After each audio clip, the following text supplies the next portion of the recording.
talking about heated rivalry in Japanese. So the series title would be Hiteru Rivalry.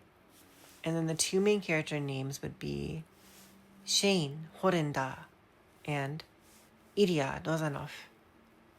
And then the genre would be classified as boys love or BL in Japan. And the terms for this are boys love or BL.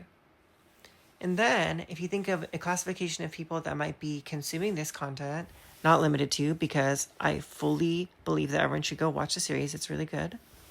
But a certain classification of people might be fudanshi or fujoshi. And these terms respectively mean a man or woman who enjoys consuming boys love content. And I like to bring up these two terms because I think they're very interesting. When you look at the first kanji, it essentially means fermented or spoiled or rotten. And it can be found in words like tofu, which means essentially bean rotten or bean curd. And the way that I remember the meaning of this kanji is by looking at the individual radicals within the kanji. So if you look at the bottom of the kanji, you'll see the radical for meat or niku.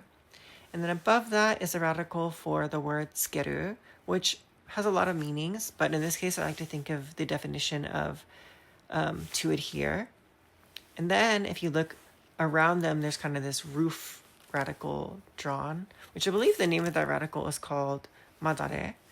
But anyways, so if you kind of think of that as like maybe there's a storehouse and there's like meat adhered to the sides of the walls and stuff, and the sun's like beating in, and so then the meat becomes rotten. Or that's the way I like to remember it, at least. So I just thought I would share.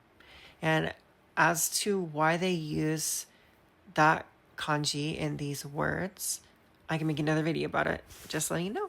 But yeah, always remember, 自分の漢字を感じてね.